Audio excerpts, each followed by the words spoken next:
Everyone नमस्ते। मैं अखिलेश स्वागत करता हूं आप सभी का आज के इस वीडियो में विद्यालय कोचिंग के इस प्लेटफॉर्म पर, जहां पर हिंदी मीडियम के स्टूडेंट को बहुत ही बेहतरीन कंटेंट प्रोवाइड किया जा रहा है।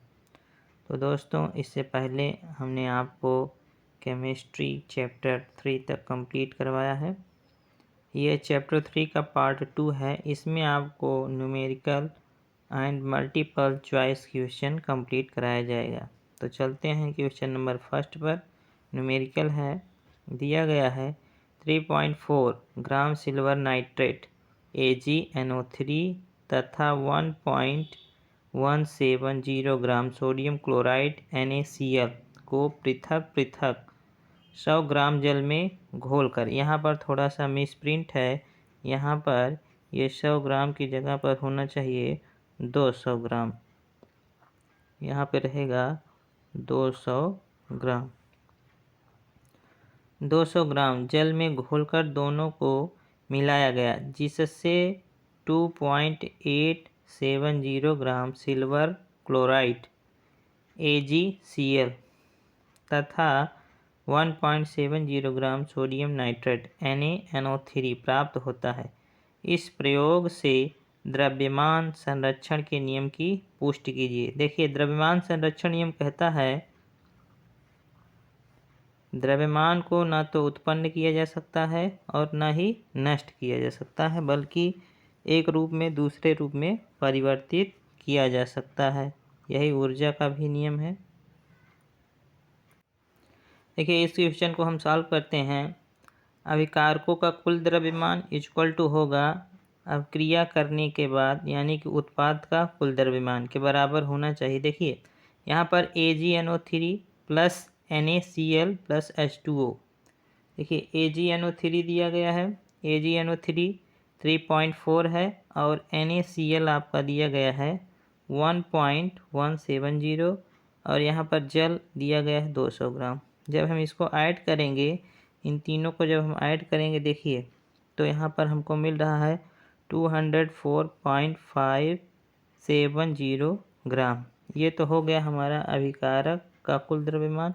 इसके बाद हम निकालेंगे उत्पाद का कुल द्रव्यमान। देखिए, AgCl है और आपका क्या है NaNO3 और H2O जल है।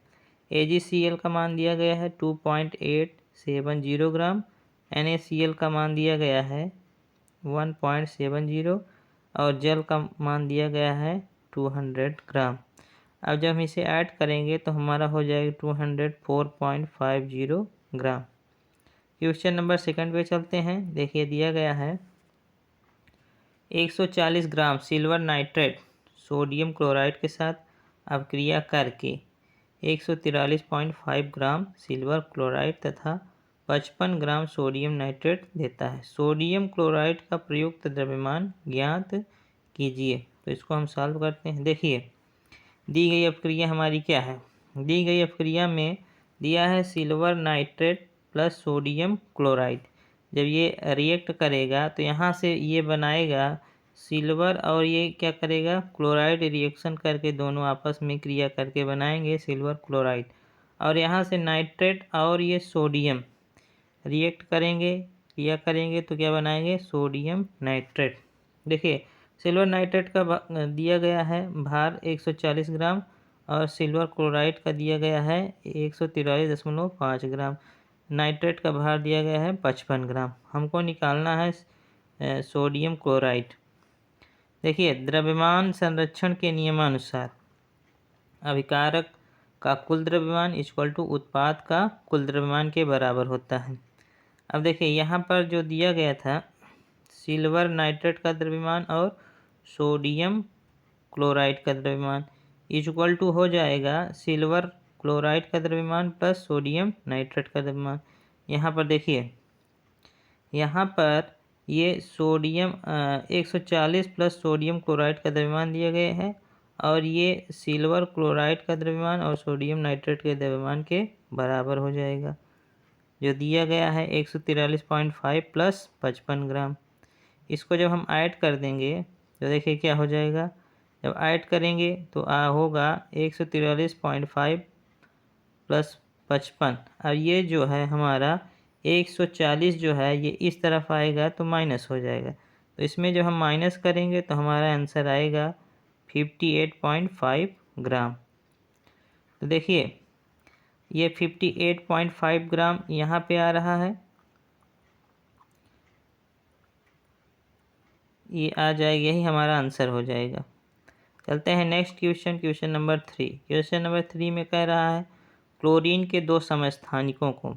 देखिए समस्थानिक वे होते हैं जिनका परमाणु क्रमांक समान होता है तथा द्रव्यमान संख्याएं भिन्न भिन्न होती हैं।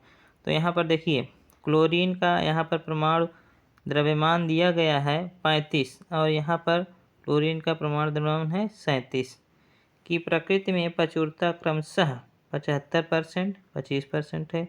क्लोरीन का औसत परमाणु भार ज्ञात कीजिए। देखिए क्लोरीन का औसत परमाणु भार बराबर, देखिए फार्मूला होता है A1, यहाँ पे लिखा जाना चाहिए था A1X1 प्लस A2X2 होता है, बटे हो जाता है X1 प्लस X2। तो देखिए यहाँ पर A1 का मान दिया गया है 35, A2 का मान है 37, X1 का मान है 75%, X2 का मान है 25%। अब हम अपने फार्मूले पर जैसे रखेंगे, देखिए यहाँ 35 मल्टीप्लाई 75 प्लस 35 मल्टीप्लाई 25 अपान 35 प्लस 25। तो देखिए इसका हम मल्टीप्लाई करेंगे, ये देखिए यहाँ पर कितना हो जाएगा, ये 75 और 25 कितना हो जाएगा, 100 हो जाएगा हमारा। अब इसका मल्टीप्लाई करेंगे, देखिए 35 मल्टीप्लाई 75, 5 5 जा 25, 5 3 जा 15 प्लस 2 17 हो जाएगा। और यह 7 बजे 35, 5 हासिल लगा 3, 7 21, 3 24 हो जाएगा। जब इसको हम ऐड करेंगे ये हो जाएगा 5 7 5 12, 4 1 5 1 6 हो जाएगा, 2 1 3, 3625 ये होगा। और इसका भी मल्टीप्लाई इसी प्रकार करेंगे तो आ जाएगा हमारा, देखिए 3625 प्लस क्या करेंगे, अब इसका मल्टीप्लाई करेंगे, लिखा गया है 37 मल्टीप्लाई 25। देखिए 5 7 35 हासिल लगा 3 और 5 15 3 18, उसके बाद हो 7 दूनी 14, 4 हासिल लगा 1 और 3 दूनी 6 1 7, ये हो जाएगा 5 8 4 12 हो जाएगा। उसके बाद 7 2 9 हो जाएगा, ये हो जाएगा 925 और इसमें जब ऐड करेंगे टोटल और 100 से डिवाइड करेंगे तो आ जाएगा 35.5। यही हमारा क्या हो जाएगा, आंसर।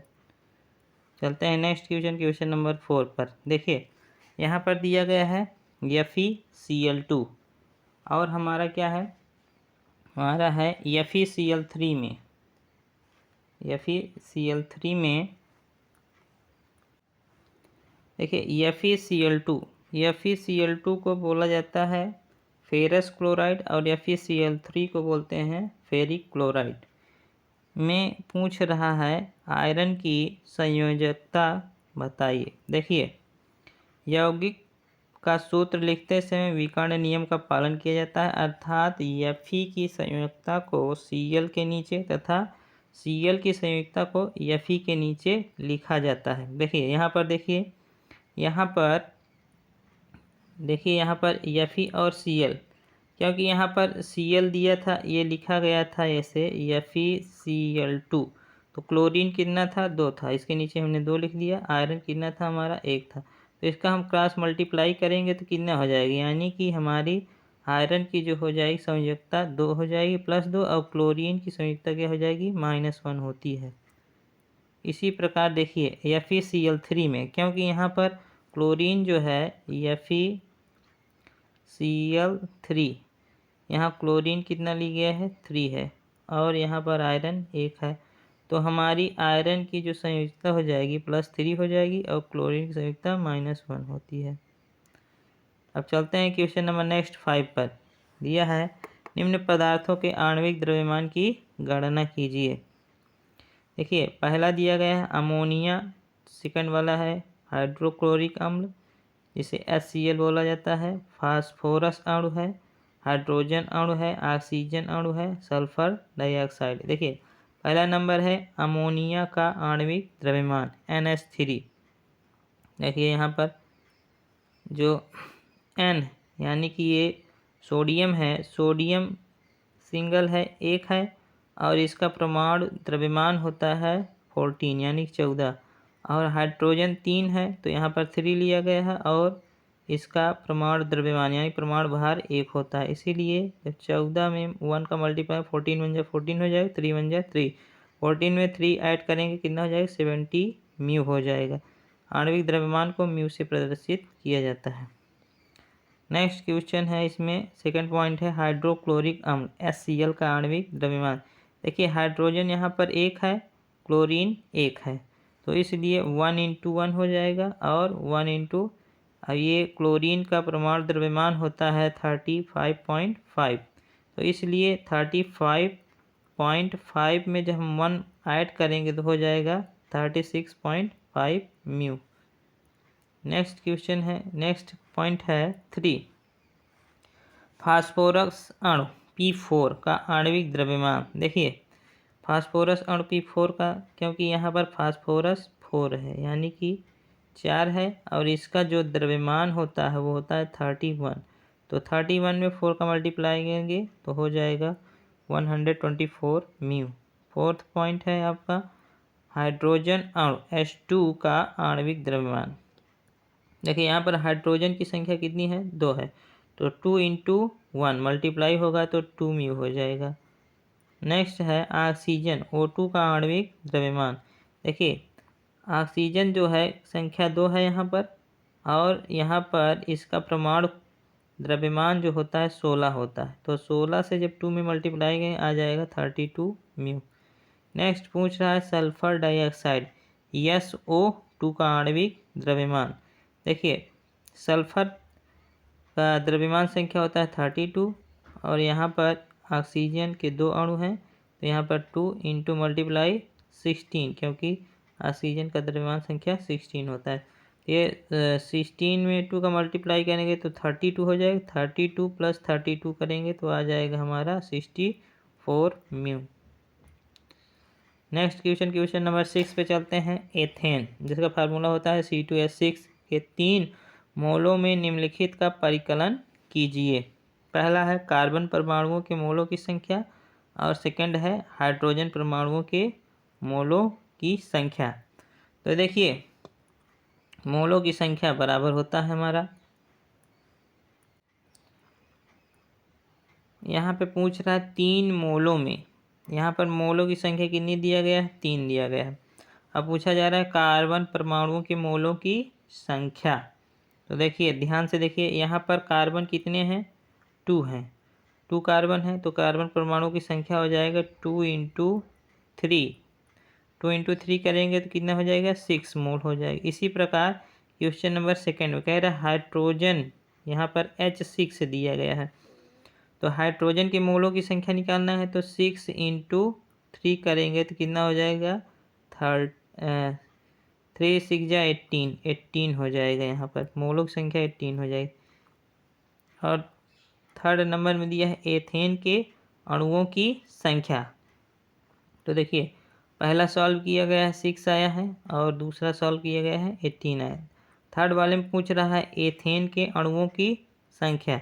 देखिए एथेन के अणुओं की संख्या हो जाएगा जितने मोल दिया गया है, 3 मोल दिया गया है, तो यहाँ पर हो जाएगा 3 × Na आपका क्या है आवागाद्रो संख्या। देखिए आवागाद्रो संख्या होती है आपकी 6.023 × 10⁻23 आवागाद्रो संख्या है। जब इससे हम 3 से इसमें जब हम मल्टीप्लाई करेंगे तो हमारा देखिए मल्टीप्लाई करेंगे तो हमारा आ जाएगा 1.81 10⁻24 अणु। ये हमारा आंसर हो जाएगा। क्वेश्चन नंबर 7 कह रहा है NTP पर गैस के 5.6 लीटर का द्रव्यमान 8 ग्राम पाया गया, गैस का अणु भार ज्ञात कीजिए। देखिए दिया है 5.6 लीटर गैस का द्रव्यमान 8 ग्राम है, और 224 लीटर गैस का द्रव्यमान, देखिए क्या हो जाएगा, ध्यान से देखिए। यहाँ पर हम जानते हैं कि एनटीपी पर 22 लीटर, एनटीपी पर जो होता है 22.4 लीटर इक्वल टू होता है 1 मोल, 1 मोल होता है। तो देखिए तो क्या हो जाएगा, अब हमको निकालना है 8 ग्राम पर, 8 ग्राम पे निकालना है। तो हमारा ये हो जाएगा 8 इंटू 22.4 बाई 5.6। जब इसमें हम डिवाइड करें आ जाएगा हमारा 32 ग्राम। चलते हैं नेक्स्ट क्वेश्चन जो हमारा है बहुविकल्पी प्रश्न। क्वेश्चन नंबर फर्स्ट है, कह रहा है एक बड़े पात्र में रखे 2 बीकरों में से एक में सिल्वर नाइट्रेट तथा दूसरे में NaCl सोडियम क्लोराइड का विलयन रखा गया है। पात्र को तौलकर बीकरों के विलयनों को भली प्रकार मिला देते हैं तथा पात्र को पुनः तौल लेते हैं। प्राप्त अंतिम द्रव्यमान, पहले पूछा जा रहा है पहले द्रव्यमान के समान, देखिए इसमें ऑप्शन दिया गया है पहले द्रव्यमान के समान होता है, सेकंड बी है हमारा पहले प्राप्त द्रव्यमान से अधिक होता है, सी है पहले प्राप्त द्रव्यमान से कम होता है, डी नंबर है पहले प्राप्त द्रव्यमान से कम भी हो सकता है और अधिक भी हो सकता है। तो देखिए द्रव्यमान संरक्षण के नियम के अनुसार रासायनिक अभिक्रियाओं में पदार्थों का कुल द्रव्यमान अपरिवर्तित रहता है, अतः अंतिम द्रव्यमान पहले द्रव्यमान के समान होगा। तो हमारा ऑप्शन नंबर करेक्ट हो जाएगा, ऑप्शन नंबर ए करेक्ट हो जाएगा, पहले द्रव्यमान के समान होता है। चलते हैं नेक्स्ट क्वेश्चन। क्वेश्चन नंबर बहुविकल्पी का सेकंड है, दिया है द्रव्यमान संरक्षण के नियम का उत्तम उदाहरण है। पहला दिया गया है 12 ग्राम कार्बन 32 ग्राम ऑक्सीजन से संयोग करके 44 ग्राम CO2 का निर्माण करता है। सेकंड है जब 12 ग्राम कार्बन को निर्वात में गर्म किया जाता है तो भार में परिवर्तन नहीं होता है।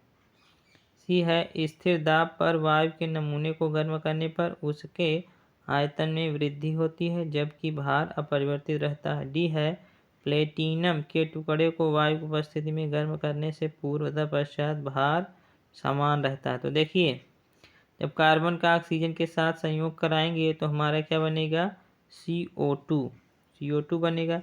देखिए कार्बन का द्रव्यमान भार होता है 12 और ऑक्सीजन यहाँ पर O2 क्योंकि इसका 16 होता है, यहाँ पर O2 2 अणु लिए गए हैं तो इसलिए हो जाएगा 16 × 2 = 32 ग्राम। और यहाँ पर कार्बन और ऑक्सीजन CO2 कार्बन डाइऑक्साइड का भार हो जाएगा 44 ग्राम। देखिए हम जानते हैं अभिकारकों का कुल द्रव्यमान बराबर उत्पादों का कुल द्रव्यमान। तो यहाँ कितना हो जाएगा 12 + 32 = कितना हो जाएगा 44। अतः यह द्रव्यमान संरक्षण के नियम की पुष्टि करता है। तो हमारा ऑप्शन नंबर देखिए कौन सा करेक्ट हो जाएगा, ऑप्शन नंबर हो जाएगा ए हमारा करेक्ट हो जाएगा। चलते हैं नेक्स्ट क्वेश्चन पर। क्वेश्चन नंबर 3 कह रहा है कार्बन मोनोऑक्साइड में कार्बन तथा ऑक्सीजन का द्रव्यमान क्रमशः होगा। देखिए कार्बन मोनोऑक्साइड का फार्मूला होता है CO से लिखा जाता है कार्बन मोनोऑक्साइड। देखिए कार्बन ध्यान से देखिए CO में कार्बन का द्रव्यमान कितना होता है 12 होता है और ऑक्सीजन कितना होता है 16। तो यही ऑप्शन जिसमें होगा वही करेक्ट होगा। पहला ऑप्शन हमारा दिख रहा है, पहला ऑप्शन यही हमारा क्या हो जाएगा करेक्ट हो जाएगा। कार्बन मोनोऑक्साइड में कार्बन तथा ऑक्सीजन का द्रव्यमान क्रमशः 12 एवं 16 ग्राम होता है। चलते हैं नेक्स्ट क्वेश्चन पर। स्वर्ण का प्रतीक होता है। देखिए यहाँ पर दिया गया पहला Ag ये सिल्वर का है, Au यही आपका स्वर्ण है, ये है क्या नाइट्रोजन, ये है W है उसके बाद है स्वर्ण का रासायनिक प्रतीक Au होता है। क्वेश्चन नंबर 5, परमाणु भार का अंतरराष्ट्रीय मानक है। देखिए परमाणु भारक, देखिए ऑप्शन नंबर ए दिया गया कार्बन 12, हाइड्रोजन, ऑक्सीजन 16, इनमें से कोई नहीं। कार्बन 12 परमाणु को परमाणु भार की अंतरराष्ट्रीय मानक इकाई मानते हैं, तो इसलिए हमारा क्या हो जाएगा, करेक्ट ऑप्शन हो जाएगा ऑप्शन नंबर ए कार्बन 12। चलते हैं नेक्स्ट क्वेश्चन, क्वेश्चन नंबर 6 पर। यौगिक में उपस्थित तत्व के परमाणुओं की संख्या के सरलतम अनुपात को कहते हैं। तो देखिए पहला ऑप्शन दिया गया है रासायनिक सूत्र, बी है अणु सूत्र, तीसरा है संरचना सूत्र, चौथा है मूलानुपाती सूत्र। तो हम जानते हैं वह सूत्र जो किसी यौगिक में उपस्थित तत्वों के परमाणुओं की संख्या के सरलतम अनुपात को प्रदर्शित करता है, मूलानुपाती सूत्र कहलाता है। तो हमारा ऑप्शन नंबर करेक्ट हो जाएगा ऑप्शन नंबर डी मूलानुपाती सूत्र। जैसा कि अभी हमने आपको बताया है, मूलानुपाती सूत्र क्या हो जाएगा, करेक्ट ऑप्शन। चलते हैं next question, question number 7। Glucose में कार्बन, हाइड्रोजन एवं ऑक्सीजन का सरलतम अनुपात होता है। देखिए ग्लूकोज का फार्मूला होता है C6H12O6। तो यहाँ पर देखिए पूछा जा रहा है कि ग्लूकोज में कार्बन, हाइड्रोजन एवं ऑक्सीजन, तो कार्बन का 6 है, इसका अनुपात करेंगे 12 हो जाएगा, अनुपात 6। देखिए 6 1 जा 6, 6 2 जा 12, 6 1 जा 6, तो इसका अनुपात हो जाएगा 1 अनुपात 2 अनुपात 1।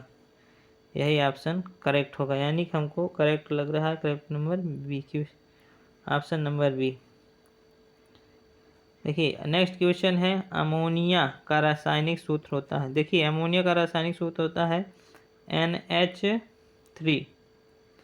NH3 हमारा क्या हो जाएगा, करेक्ट हो जाएगा। चलते हैं क्वेश्चन नंबर 9 पे। कह रहा AlPO4 में Al की संयोजकता होगी। तो देखिए ध्यान से देखिए संयोजकता कैसे होगी। देखिए हम जानते हैं कि फास्फेट मूलक PO4 -3 की संयोजकता -3 होती है। इस आधार पर AlPO4 में Al की संयोजकता +3 होगी। तो इसमें करेक्ट ऑप्शन हो जाएगा हमारा, पूछा जा रहा है Al की संयोजकता, तो हो जाएगा option number C correct answer. Next question है, कह रहा फेरिक सल्फेट का सूत्र है। देखिए अभी अभी हमने आपको बताया, देखिए हम जानते हैं आयरन की संयुक्ता फेरिक आयन में +3 तथा सल्फेट आयन में -2 होती है। अतः विनिमय विधि द्वारा, देखिए ध्यान से यहाँ पर लिखा जाएगा Fe और यहाँ पे रहेगा SO4। तो देखिए क्या हो जाएगा हमारा FeSO4 का होल थ्राइज। इस प्रकार हमारा बन जाएगा FeSO4 का होल थ्राइज, जो ऑप्शन नंबर करेक्ट हो जाएगा FeSO4 का whole thrice, option number B correct हो जाएगा।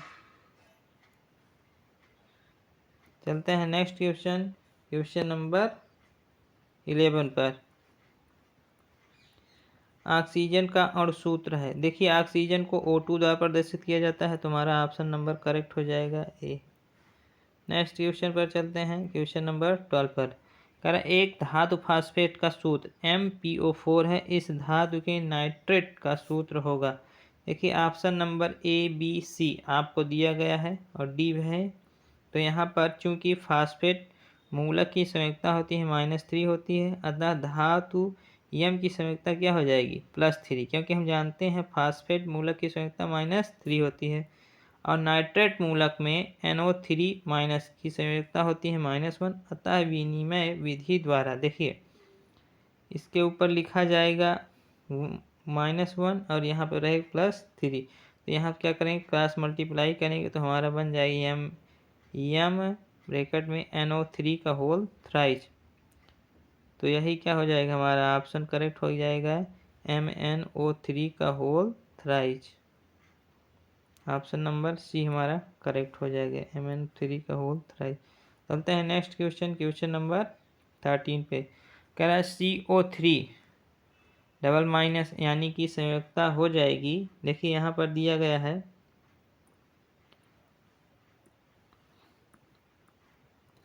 CO3 की संयोजकता देखिए क्या होगी, -2 होती है, क्योंकि आयनों की संयोजकता उन पर उपस्थित आवेश की संख्या के बराबर होती है। तो यहाँ पर CO3 के ऊपर देखिए 2 आयन उपस्थित हैं, माइनस माइनस, तो यहाँ पर इसकी संयोजकता यही हो जाएगी -2। तो करेक्ट ऑप्शन नंबर डी। चलते हैं नेक्स्ट क्वेश्चन नंबर 14 पे। कह रहा है 0.23 ग्राम सोडियम को जल से अभिगृहित करने पर मुक्त हाइड्रोजन का आयतन होगा। यहाँ पर सोडियम का दिया है 23 ग्राम। तो देखिए option number A B C, यानी ए में दिया है 200, बी में दिया है 112, सी में दिया है 224, डी में दिया है 56 मिली। देखिए दी गई अभिक्रिया की समीकरण निम्न होगी। ध्यान से देखिए, यहाँ पर सोडियम को जब जल के साथ अभिक्रिया कराएंगे तो ये सोडियम हाइड्रोक्साइड बनाएगा, NaOH बनाएगा।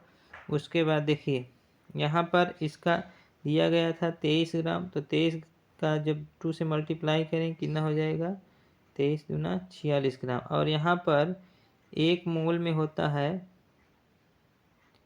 देखिए यहाँ पर दिया गया 22.4 लीटर। तो 22.4 लीटर की जब मिली में चेंज करेंगे तो हो जाएगा 22,400 मिली। देखिए अब यहाँ पर 46 ग्राम Na से मुक्त हाइड्रोजन हो जाएगा 22,400 मिली। और यहाँ पर देखिए 0.23 ग्राम सोडियम से मुक्त हाइड्रोजन हो जाएगा 22,400 गुणे 0.23/46। जब इससे हम डिवाइड करेंगे तो आ जाएगा हमारा 112 मिली। क्वेश्चन नंबर 16 पे चलते हैं। आवागाद्रो संख्या का मान ज्ञात कीजिए। देखिए ज्ञात किया था, किसने ज्ञात किया था, तो देखिए इसको आवागाद्रो ने नहीं किया था। आवागाद्रो संख्या आवागाद्रो द्वारा ज्ञात नहीं की गई थी, जबकि आवागाद्रो के रसायन विज्ञान में योगदान के कारण महत्व को प्रदर्शित करने के लिए इसका नाम आवागाद्रो संख्या रखा गया। यह संख्या लेस्मिट तथा अन्य कई वैज्ञानिकों द्वारा निकाली गई थी। तो हमारा ऑप्शन नंबर करेक्ट हो जाएगा, इसका डी होगा, क्योंकि देखिए डी में दिया है इनमें से कोई नहीं। चलते हैं नेक्स्ट क्वेश्चन पर। क्वेश्चन नंबर 16 दिया है NTP पर 11.2 लीटर अमोनिया का भार होता है। देखिए NTP पर किसी गैस का भार, देखिए द्रव्यमान इक्वल टू हो जाता है गैसों का मोलर द्रव्यमान इंटू NTP पर गैस का आयतन बटे NTP पर 1 मोल के गैस का आयतन। तो देखिए यहाँ पर दिया गया है 17 हो जाएगा, मोलर द्रव्यमान जो दिया गया है 17 है, और यहाँ NTP पर गैस का आयतन दिया गया है 11.2। जब मल्टीप्लाई करें और डिवाइड करेंगे NTP पर 1 मोल गैस का आयतन से 22.4, जब डिवाइड करेंगे तो हमारा आएगा 85 ग्राम। तो देखिए NTP गैस के लिए होता है W/M = V/22.4 लीटर। इसी के साथ दोस्तों ये क्वेश्चन आपके ख़त्म होते हैं। The end. अगर आपको वीडियो अच्छा लगा हो तो लाइक कीजिए और हमारे चैनल विद्यालय कोचिंग को सब्सक्राइब कीजिए। धन्यवाद।